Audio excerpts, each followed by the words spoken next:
You're listening to The New Paris. I'm your host, Lindsay Tremuto.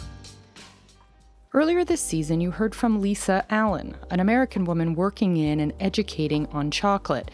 But now I thought it was a good time to hear from someone who has run a shop for the last 3 years and grew up in Paris, not only around chocolate, but inextricably connected to it through her father. I can only be speaking about Jade Genin, who pursued law until realizing the sizable chocolatey absence in her everyday life. She assisted her father, Jacques Genin, for a time before looking for her own space, which she found several blocks from the Opéra Garnier. We got together at Maison Proust, a quiet spot to meet after she left the lab for the day, to talk about how she distinguishes herself from other chocolate makers, her singular sourcing approach and her recipes, and why she believes chocolate shouldn't be an everyday option. If you like what you're hearing and haven't subscribed, hit that button now and get alerts whenever a new episode drops. I'll be taking a short break after this episode, and we'll be back with more conversations in late August. Jade, welcome to the show. Thank you. Very happy to be here. You're drinking hot chocolate in July. I love that. Is this like just something you can't go without? It's my favorite liquid food. Really? So, yeah. So I don't really have a season to drink it. The only thing is that I don't drink it when it's too hot. But if I'm inside with air conditioning, as we are right now, it can be 35 outside. I will still go for a hot chocolate. I love this. I mean, I think for a chocolatière to come in and want something chocolate related feels fitting. But bravo, I love it. You have grown up in chocolate. You were reared with someone who has made his career in chocolate. Yeah. You did not initially go down that road, though. No. What did you do, and why did you stay away? So I will. I'm not going through all my journey, but as an adult, I first started as a lawyer. I could not explain why. There was not something where I decided, oh, I don't want to do the same thing as my dad. There was never something like this. But it was more that for a long time, I had not understood that my love for the chocolat and the atelier of my dad was not only linked to him. For a long time, I just thought that I liked being there because I was helping my dad, because it was an environment I had known for all my life. And I had not realized that it was just because it's something I like to do, and I like to touch the chocolate, and I like to feel it all around me. So to realize this, I had to make my own path. And during this path in the legal area, I could not be in contact with the chocolate as much as I was growing up. And so I understood, okay, something is missing. And it's not only related to my dad, it's something more general, an atmosphere I want to be in, things I want to create. Mm-hmm. And so I understood that I wanted chocolate to be part of my grown-up life and not only a memory of my childhood. That's so interesting, because it's like any profession, really, when I guess you see, I don't know, your parents are doctors or teachers, and you have the same thought process. Am I interested in that because of them or separate from them? Yeah. You know, I didn't go into anything similar to my parents. So, you know, you're free to do that. Yeah, of course. And I think, sometimes people feel like because the parents do it, you will do it. But it's not that. It's just that if your parents do specific work, you have the opportunity to discover it younger. Absolutely. And to make it a part of you younger. So there's a kind of assimilation. But I know a lot of people who told me, oh, my dad was a baker, a pastry chef, and they say, oh, I could never work in this area. So on the opposite side, you can also discover very young that you don't want to do this. I think having my dad having his own chocolate shop was the opportunity for me to be in touch with the chocolate younger. Mm-hmm. It's mostly this that changed my life. And what was it like as a kid, given that, the hours are very demanding for what he does? Right. He's there. He's a bit of a workaholic. Yeah. What was that hard for you to see chocolate in a fully positive light as a career path? Or No. no, it was okay? No, I never had any mixed feelings. In fact, I always understood. I really don't know how my dad managed this, but because he was working a lot, and maybe when I was a kid, I saw him like one or twice a month, not much. But I never doubted that he loved me, and so there was I never resented him for working too much, or it was like he had a passion and he was pursuing it. So I never had a conflict toward this. I don't know how he managed. It's a good question. Ouais. Even as consumers, we look and I look at what he's created, and it's sort of unclear how he's managed, but there's something really special about knowing that there's a city with both of you in it, Oui. because you're doing something in a much different way than most of the other chocolate makers in this city. And by the way, feel free to drink at any point. I don't want your chocolate to get cold. A little bit of milk. It's good, but a little bit sugary. So. At what point then was the moment you said, okay, I'm going to leave law and go sort of find your way back to chocolate in some ways? Did you know immediately that it had to be with a boutique, like a street-facing operation? My first intuition was to go work with my dad, and at some point to take over after him. So I started working with him in 2019. And at this point, when I started with him, I really thought I was gonna take over quite soon. But in fact, my parents were not that old, so they were not quite ready yet to hand over the business. And I could not wait. I'm someone who likes movement, action, and so I could not picture myself waiting for something to happen, because the position I have when I was working with my dad, I was learning a lot, of course, but it was also much more comfortable than now that I have my own shop, because I had less things to manage. And if for some people it's pleasant, for me felt like I was not doing as much as I could. I see. Okay. And also he has Sophie, right, who has been with him a long time. Yes, 20 years. But Sophie, in the near future, I cannot picture my professional life without her either. Really? So yeah. Did she help sort of train you? Is that?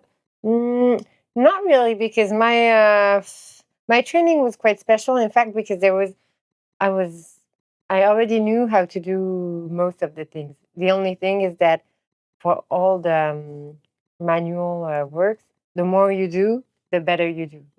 So it was more just I just needed daily practice to improve, but I already knew how to do everything. So it was really, I just needed time. And COVID helped me, because for financial reasons, everyone was put to chômage partiel. Yeah, like part-time unemployment. Yeah. Voilà.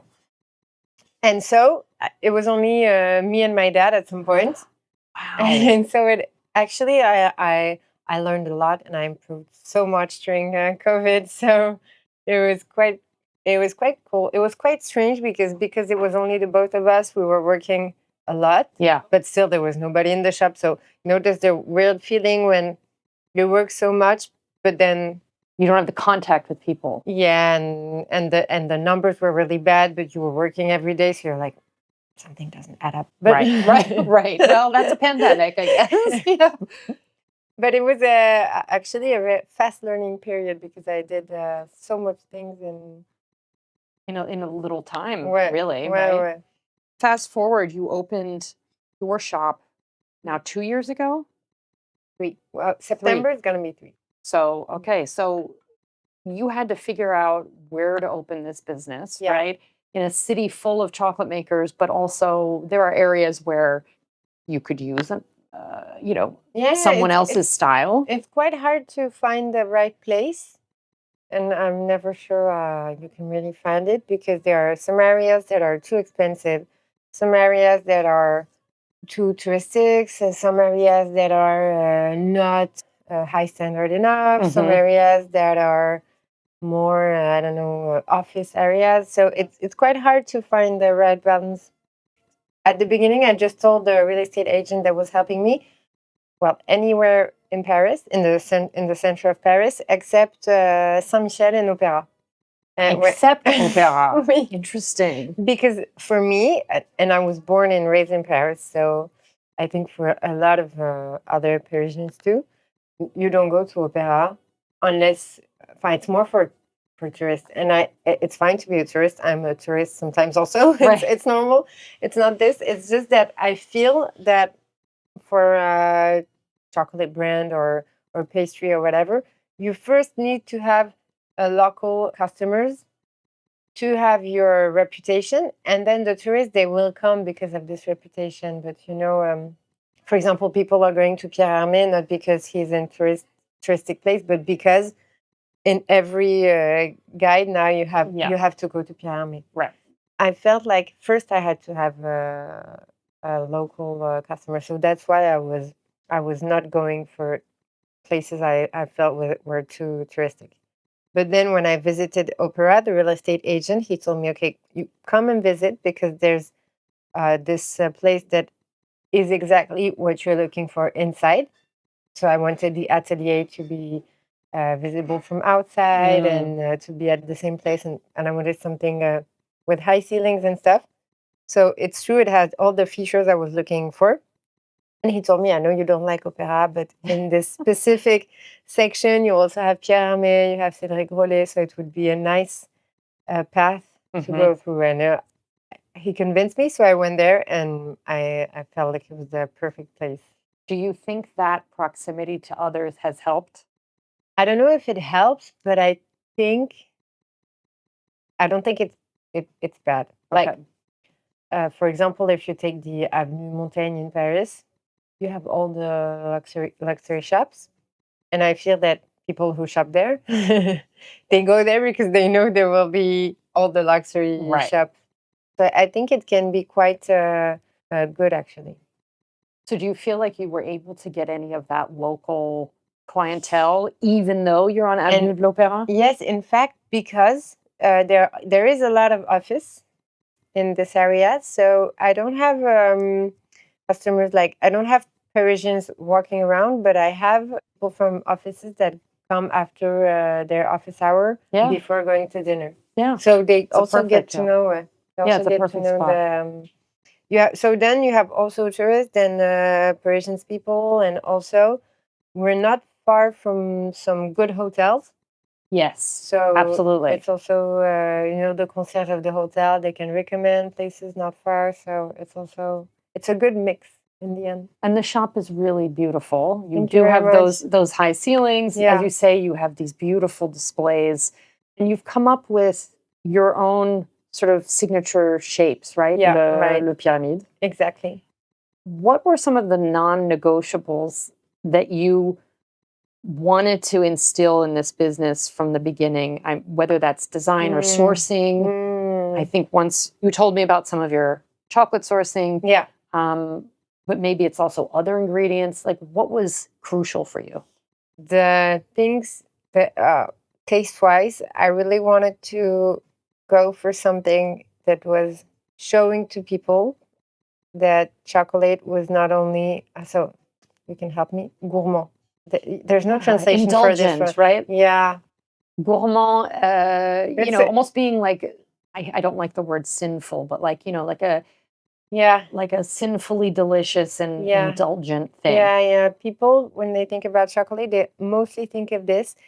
And I wanted to show that there was something more that chocolate could bring to the table, and that it has different other shapes. So my first thing was really that I wanted to bring a gourmet approach of the chocolate. We also had things that are more gourmand, but the thing that was really obsessing me was to imagine the eating of a chocolate box as if you were in a gourmet restaurant. So I wanted a small chocolate so that you can eat 5, 10 in a row. And I wanted them to have very original but balanced flavor. And when the customer tastes through the box, I want them to go from one taste to another, one texture to another. And the main thing that I want them to feel is surprise. That's really my core identity.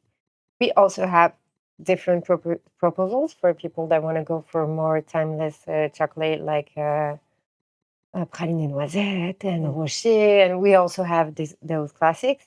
Even though you do them differently, the rocher is yeah. not at all the same as a classic. Even though we do them our way, I was gonna say, but they are provoking the same kind of feeling as one would expect.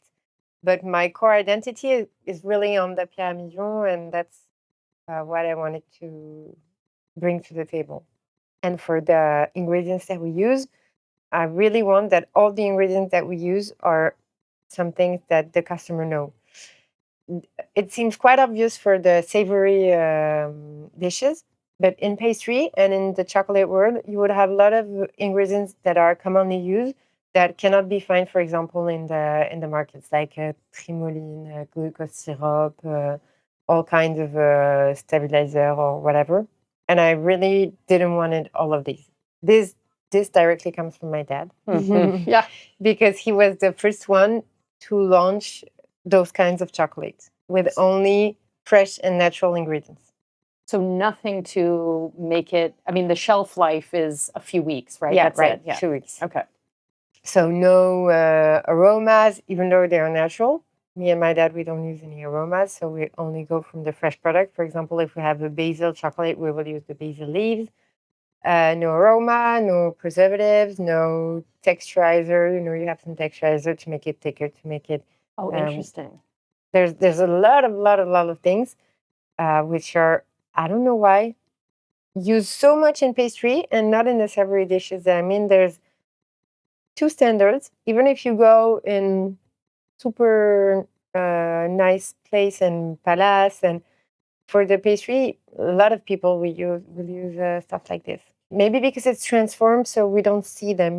What is a texturizer? Like, what is it? Like an It- additive? Yeah, of it's some like sort? an Yeah? additive. It can come into powder, for Powder, example, okay. and it will help to make it thicker, to make it jelly-like. But in chocolate, doesn't cocoa butter do some of that with like the thickness yeah, and it the can help. richness? Yeah, we have a lot of things present in chocolate, so that's also one of my founding theories, is that you don't need to add much.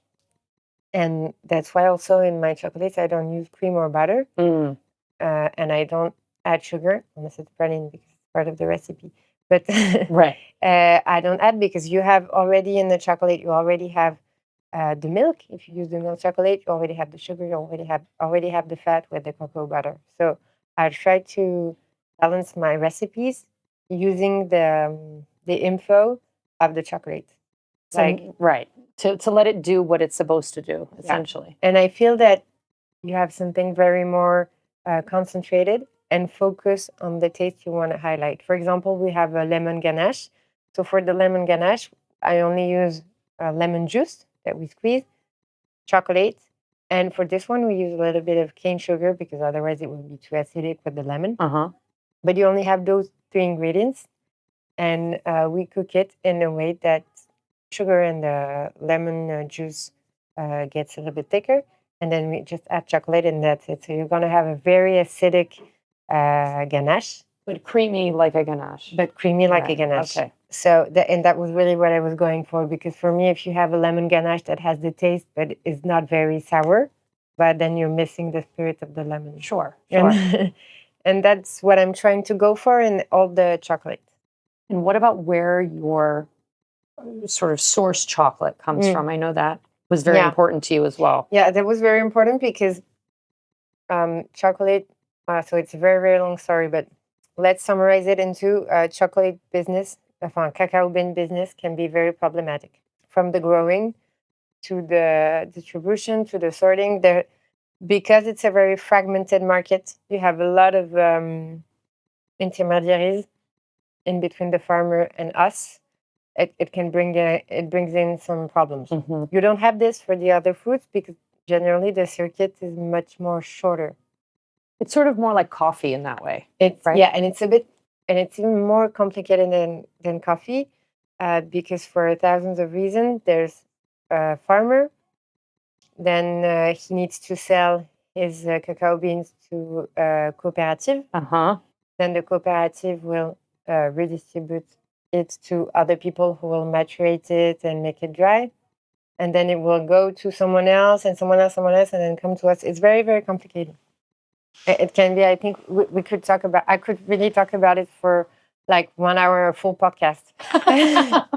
So I'm not going to dive too much into it, but it was very problematic. And there are very few actors who are trying to improve the chocolate market and business.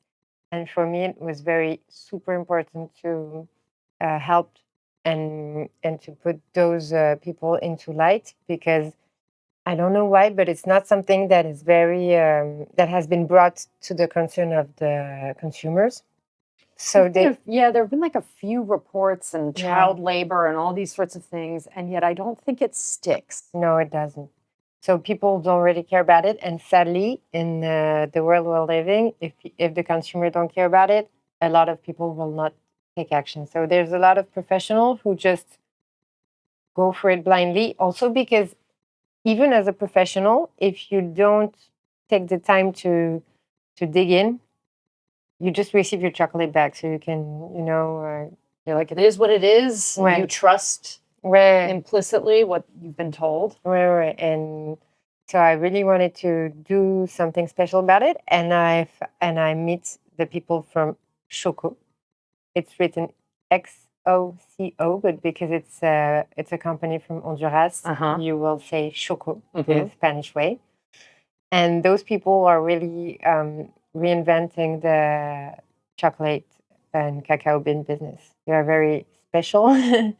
And the first reason why they are so special is because they are vertically integrated. So from the farmers to the chocolate as it arrives to me, it's always the same company and always the employee from this company, who are only 40 employees. Wow. So, how did you find them? Well, at the beginning, they were, of course, trying to sell their project. So they were trying to meet up with a lot of chocolate actor, and they came to visit my dad, who already have his beans and stuff. So he did not want to change the sourcing, but I was like, I'm going to keep your contact. And when I opened, it's funny because at the beginning, they struggled a lot to find customers, because cacao business is quite closed. And so they started, their first customer was me, actually, and now they are thriving. So I'm very happy for them. Wow, you helped really put them on the map. They did a lot of the job, but I'm happy that we are growing together. Right. But they're super special, and so when I receive my chocolate, I know exactly where it comes from, who has grown it, how it was maturated, how it was dried, where it was transformed, in which factory, who is the chocolatier that supervised the transformation. And she's a girl, actually, so also that's a great thing, because chocolate world is very masculine. Yeah. And on top of this, they have beans that are of an extraordinary quality, because they work differently from others, which also could be a long story. I see. Yeah. But are they? So the beans are not all from South America, though. They are all from Honduras and they Nicaragua. All are? Okay. All are. The two nations. Yeah. Okay. They work believing that the variety selected is more important than the location. And in a lot of ways, they are right. So they grow different varieties, but in the same place, which is to the opposite of how the chocolate world thinks, actually. Because if you go to buy chocolate anywhere, you will always have the origin mentioned, but never the variety of the cacao bean. And in all of the chocolate in the world, except for choco, the variety you have are always mixed. If you compare to apple, it's like if you're going to the fruit market and you ask for a bag of apple, they will put in the bag French apple, but they can mix Pink Lady and Golden and Granny Smith. They mix everything. So then if you go back home and you cook a pie, It's not going to be. it's not going to be great. And it's the same for chocolate. For the moment, I don't know why, but how it works is that on the same farm, you have a lot of different varieties. They are all harvested together and transformed together. And Choco, they are the only one in the world to have farms per variety. Huh. And so it really changes the taste, like for the apples. So it's like single parcel and single variety. Yeah. Wow. Absolutely. And they are the only one in the whole world to function like this. So you're quite happy then with the quality of what you're getting and how you can work with it. I don't know how I could work without them now. So I would be very. I don't know what I would do. You know, Right. It would be very. It would be a hard. A hard transition. Wait. You have the base chocolate, and then, as you said, you try to work with whatever the whole other ingredient is, whether it's a basil leaf or lemon. What are some of the more, because I've been in the store and know that you sometimes have some less familiar or less obvious flavors. Yeah. What are some of the ones that you think you're the most proud of and that makes you stand out? It's hard to say because, for example, the lemon ganache is not the most original when you read the name, but it's one of the things I'm very proud of because it's very hard to balance lemon and sourness. But for the original aspects, I would say the most original one. And when I say original, I mean original and good because it's very simple to make something original, but it's hard to make it original and good because I don't know if I cook a chocolate with a chicken and then I add a curry and then I add banana, it's going to be super original, but it's going to be super Weird. Right. Right. So when I mean original, I mean also it's working together. It doesn't mean that everyone will like, of course, a chocolate that is different. You will always have some people who don't like it and some people who like it. It's bad side, I would say, of trying to propose something different is that you are more people. Yeah, it can be more divisive. Voilà. Yeah, it's part of the game, you know? Exactly. I know that, and it's fine. I prefer doing something that is more dividing than doing only hazelnut and vanilla. But to go back to your question, the most original that I've made was a chocolate that we usually make in September because I feel it's the right moment to do it. It's a chocolate where I use oyster leaf. Oyster leaf, it doesn't come from the sea. It actually grows on the land, but it really has the taste of an oyster, but 100% the taste of an oyster. And so we infuse it in the coconut oil. We infuse it in it, and then we add it to the chocolate with a little bit of water to create the ganache texture. And you really have a ganache that will taste like an oyster. And we add a little bit of salt. So I feel that you really feel like you have seawater in your mouth. Wow. Where it's quite special. And I like to do it in September because, we all come back from summer and it's a souvenir of the beach.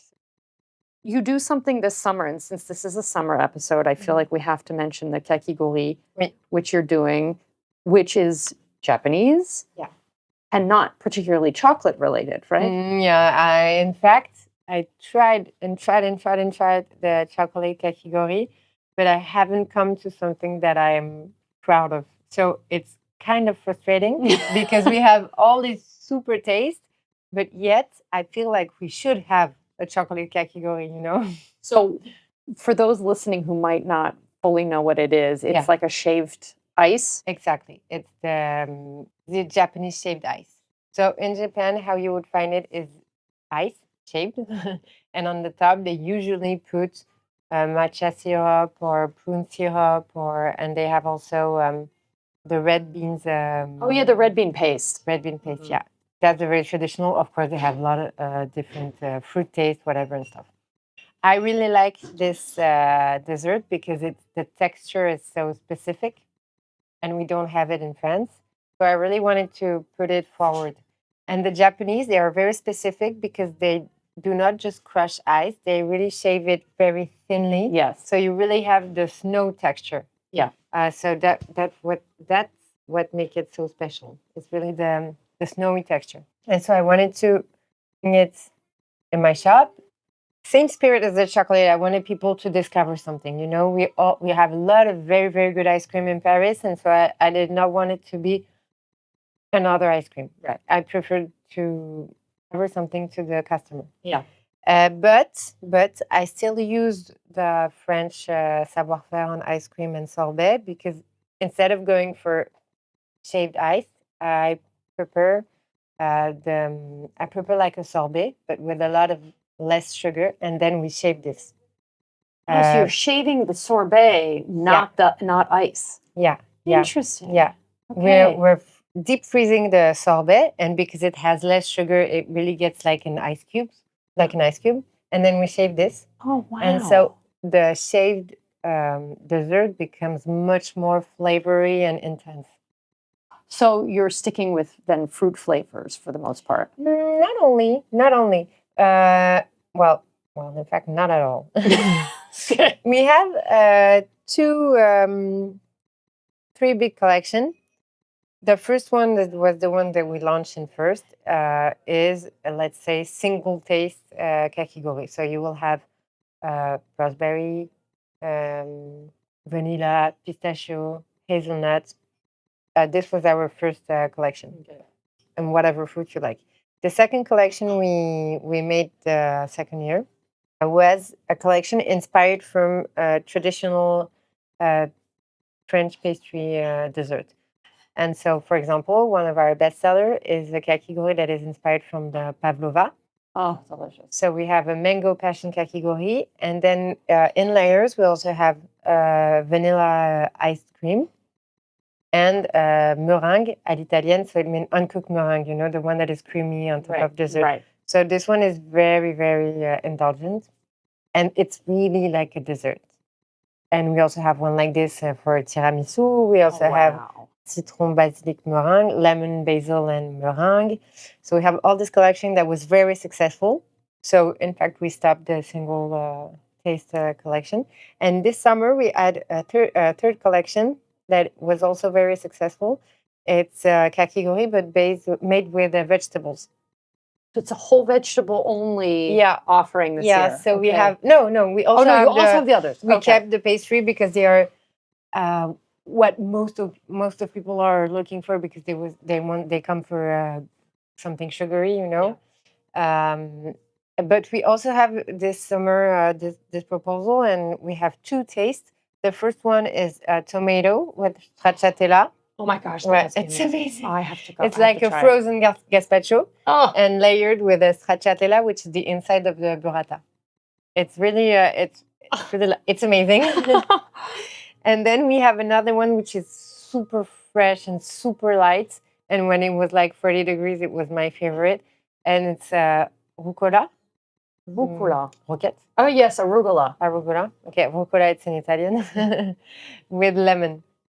Oh, it's amazing. It's like lemon is really on the side. It's more like the dressing of the rucola, of the arugula to make it a little bit more smooth. But you really feel like you're eating arugula. So it's super interesting. So this is a lot to do in 1 year when you have to continue to reinvent the wheel. And, you know, as a journalist who's worked on pastry a lot, there's so much pressure on pastry chefs and chocolate makers to figure out what they're going to be doing 6 to 8 months in advance for the media. Right. Do you feel like that is too much pressure, that at some point you as the artist need to just do what you're going to do and not worry too much about? First of all, I'm always super late on any press presentation. But I feel like it's a very, very hard work. Yeah. And more specifically, and this I don't feel like the people has this in mind when you have your own business, because most of the pastry chef and that are put up in front, they usually work for palace or big house. Yeah. So they have all this team supporting them. They have a very huge team for the production. There's a communication team working for the palace. There's an accounting department. Right. There's someone doing the orders. There's a HR department. There's Right. anything they want, and they can focus on creating and managing the production team. When you have your own business, it's not like this. Like the HR team is me, the accountant is me, the communication team is me, the buying team is me also. So the research and development, you have to fit into everything else that you're doing. Yes. And this is what makes it super hard, because nowadays when you're a pastry chef or chocolatier, you also have to be a public persona. So it takes some time, to think about what video you're going to shooting them, posting them.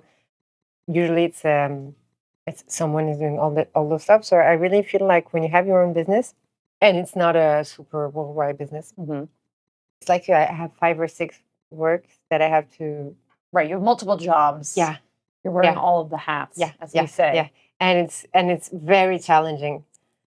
So, and I feel like from the outside, it's not always perceived. No. The difference with a big palace chef. How many Actually. people are in your team? So we are 10 people. 5 are doing sales, and 5 are doing chocolate. With you in the lab. Wow. Yeah. Wow. And that's it. Basically, I have no one working in office. Whatever. So. So this is what makes it really challenging, and I would love to have more time for creativity, because that's also one of the things I'm good at. But I do have to be very efficient. So growth is in baby steps. And you're okay with that? I mean, give or take a few of these details where you would like to have more time to create. No, I'm okay with that, because I'm very, very deeply attached to being independent. So I don't want to have someone financing. I don't want to have a business partner. I really want to be independent. So this also means going slower. Which is honestly probably better. Where I value too much given the time we're dedicating to our work, I feel like I could not let this go now. No, of course. More straight. So you have very limited free time, I'm assuming. But you are from Paris. Are there, separate from chocolate, are there pastry shops that you look to as sort of? There's my dad. Right, I know. I mean, I figured you might mention him. So, because he does pastry as well. He does pastry. Yeah, I don't do pastry, and there are multiple reasons I don't do pastry. First of all, I don't like anything that has mousse texture, so it's quite limiting for funny for a pastry chef.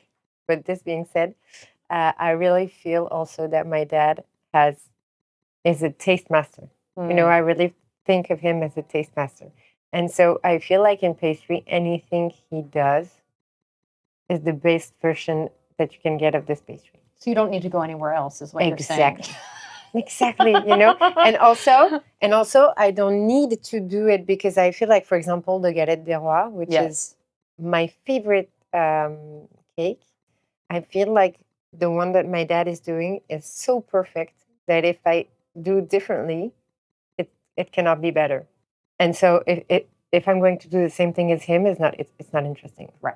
So it's always something also I never went there, because, I feel like he's the super master of it. But this being said, there are very few pastry chefs that I'm really fond of, because I like when things are very simple, but yet very tasteful. So the other pastry chef I really like is Maxime Frédéric. Yes. And I feel like they have a lot of things in common, taste-wise, with my dad. I feel they have this kind of the same way of doing perfect but not trying to impress or doing too much. It's not too precious. Yeah. But Yeah. it's like perfectly balanced Yeah. and considered. Yeah. Yeah. Oh, that's so Yeah. interesting. What do you want? I guess my final question would be, what do you want to see happen for chocolate in Paris? So whether that's having more flexibility, having more people sourcing better, like where would you like to see the industry go?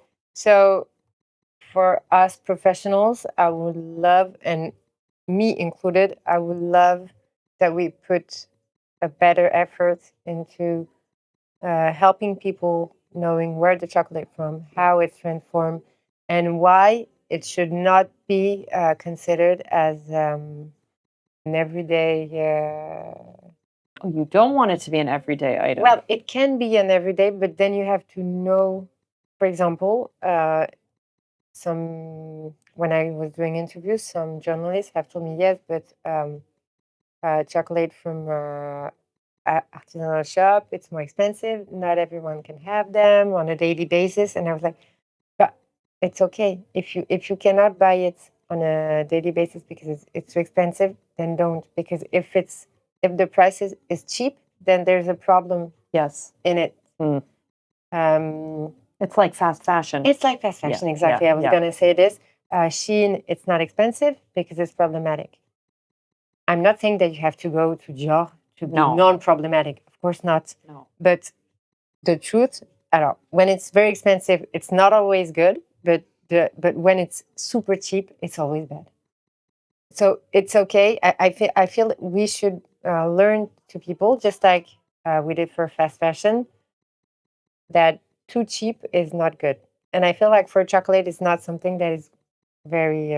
You've been so used to seeing it, at Oui, your c'est ça, supermarket, a chocolate voilà. bar. Oh, it's okay, I can get my fix for €3.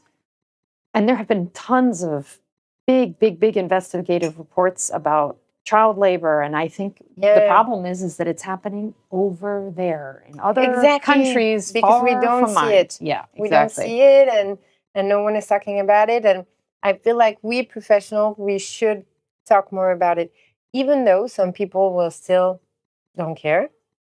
But you don't do something for people who don't care. You do it for people who care. So right.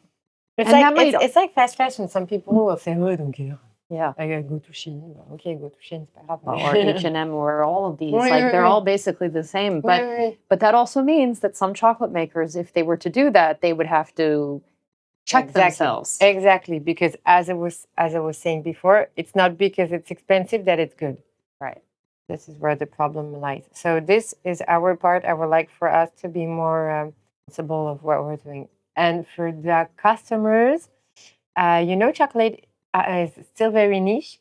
So there are much more people who will supernaturally go to buy a pastry and a nice pastry for dinner. But it's not the same for chocolate. Chocolate is mostly a gift. Nice chocolate is mostly a gift in French culture, at least.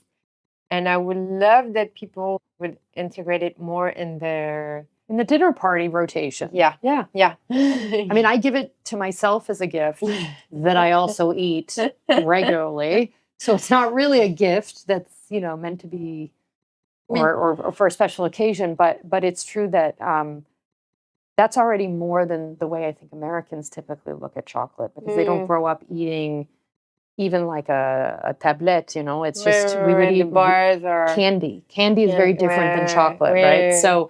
So I think to hear also that you find that the French treat it more as gifts, as long as they're giving many gifts, and then it can keep you all in business. But it's true, you have those key moments of the year, but it should be not an everyday item, but definitely something that is. But even like me personally, but of course, because I'm a chocolatier, but after a dinner, I prefer to have a chocolate box on the table rather than a cake. In fact, I love cakes or for goûter.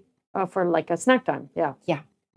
Because I feel like there's just like cakes and stuff when you come after a meal. Sometimes you don't appreciate them as much.